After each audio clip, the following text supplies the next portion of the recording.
மாவட்டம் உடுமலை அருகே மடத்துக்குளம் கனியூரில் சார் பதிவாளர் அலுவலகம் செயல்பட்டு வருகிறது. இதில் முறைகேடாக பத்திரப்பதிவு நடைபெற்று வருவதாகவும் சார் பதிவாளர் பழனிசாமி லஞ்சம் பெற்றுக் கொண்டு ஆளும் கட்சிக்கு சாதகமாக பத்திரப்பதிவு செய்து கொடுப்பதாகவும் புகார் எழுந்துள்ளது. இந்த நிலையில் துங்காவி கிராமத்தைச் சேர்ந்த நடராஜ் என்பவரின் மனைவி கலைச்செல்வி மற்றும் அவரது மகன் விஜயராஜா ஆகியோரின் 15 கோடி மதிப்புள்ள சொத்துக்களை துரைராஜா என்பவரின் மனைவி ராஜாமணி சார் பதிவாளர் அலுவலகத்தில் மோசடித்தனமாக பத்திரப்பதிவு செய்துள்ளார். இதற்கு சார் பதிவாளரும் உடந்தையாக இருந்துள்ளார். எனவே முறைகேடாக பத்திரப்பதிவு செய்யப்பட்டுள்ள ஆவணங்களை ரத்து செய்யவும், இதுபோன்ற அப்பாவி விவசாயிகளிடம் ஏமாற்றி பத்திரப்பதிவு செய்து வரும் கனியூர் சார் பதிவாளரை உடனடியாக பணியில் இருந்து நீக்க வேண்டும் என்று வலியுறுத்தியும் அகில இந்திய விவசாய சங்கம் சார்பில் சார் பதிவாளரால் பாதிக்கப்பட்ட விவசாயிகள் சார்பில் கண்டன ஆர்ப்பாட்டம் நடத்தப்பட்டது. இதில் சார் பதிவாளர் மற்றும் தமிழக அரசுக்கு எதிராக கண்டன கோஷங்கள் எழுப்பப்பட்டன. இந்த ஆர்ப்பாட்டத்தில் 100க்கும் மேற்பட்டோர் கலந்து கொண்டனர். மடத்துக்குளம் தாலுகா துங்காவி கிராமத்திலே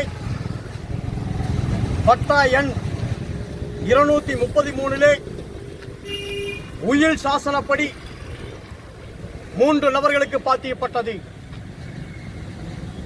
அதிலே 2வது நபருக்கு மேல் பலனை மட்டும் அனுபவித்துக் கொள்ளக்கூடிய பவர் இருக்கிறது.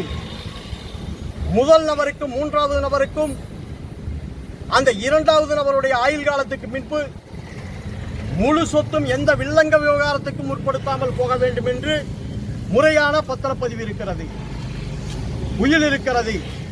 ஆனால் கனியூர் சார்பதிவாளத்திலே அன்றை சார்பதிவாளராக இருக்கக்கூடியவர் தொடர்ந்து மோசடியான பத்திரங்களை பதிவு பண்ணி வருகிறார்.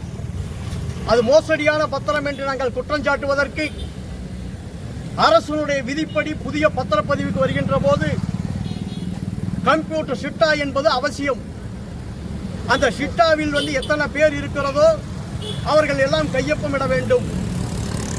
ஆனால் வித்தியாசமாக துங்காவி கிராமம் 233 பட்டா எண்ணில் ஒரு நபர் மட்டும் கையெழுத்திட்டு இன்றைய மார்க்கெட் மதிப்பு 15 கோடி ரூபாய் சொத்து இந்த எளியவர்கள், இந்த தம்பியினுடைய, இந்த அம்மாவுடைய சொத்து. இந்த சொத்தை ஆளுங்கட்சியினுடைய 1-2 வழக்கறிஞர்கள் பிரமுகர்களுடைய உதவியோடு மிகப்பெரிய பண முதலைகளுக்கு 15 லட்சம் ரூபாய் லஞ்சம் பெற்றுக் கொண்டு இந்த சார்பதிவாளர் பதிவு செய்திருக்கிறார் என்று இன்றைக்கு ஊர் முழுவதும் பேசுகிறார்கள், வாங்கியவர்களும் சொல்லுகிறார்கள். அதற்கு சாட்சியாக அவர் மீது அவர் வாங்கிய லஞ்சம் உண்மை என்று நிரூபிப்பதற்காக பத்திரப்பதிவு என்பதை அந்த உரியவர்களுக்கு 2 நாளிலே பத்திரத்தை ரிலீஸ் செய்து விட்டார். ஆனால் விதிப்படி அவர் ரேகை வைத்து அந்த நகல் எடுப்பதற்கு ரிலீஸ் பண்ண வேண்டிய அந்த வேலையை புத்திசாலித்தனமாக 20 நாள் மறைத்து வைத்திருந்தார். விவசாயிகள் வெகுண்டெழுந்து கோரிக்கை வைத்த பின்னால் இது அநீதி, ஏன் நகல் எடுப்பதற்கு நீங்கள் ரேகை வைக்கவில்லை என்று விவசாயிகள் வெகுண்டெழுந்த பின்னால் எங்கள் முன்னால் அவர் ரேகை வைத்து அந்த ரிலீஸ் பண்ணுகிறார். அப்ப இவர் முழுக்க உடந்தையாக இருந்திருக்கிறார். லஞ்சம் பெற்றது உண்மை, மோசடியாக சாதாரண சின்ன விவசாயி. இந்த விவசாயியுடைய சொத்தை அபகரிப்பதற்கு இவர்கள் செய்கிறார்கள். தமிழகம் முழுவதும் 1 சென்ட் இடத்துக்கு பதிவு போனால் 1 லட்சம் ரூபாய் வேணும். சொத்து மதிப்புக்கு தகுந்த அளவுக்கு இன்றைக்கு லஞ்சம் கேட்கிறார். ஏன் மாவட்ட அதிகாரிகள் அங்கு இருக்கக்கூடியவர்கள் மீது நடவடிக்கை எடுக்க தயங்குகிறார்கள்? இவர்கள் வாங்கக்கூடிய லஞ்சத்தில் அவர்களுக்கும் பங்குண்டுமா? எனவே தமிழ்நாடு விவசாய சங்கம் முதல் கட்டமாக இந்த நடவடிக்கை எடுக்க சொல்லி வலியுறுத்துகிறோம்.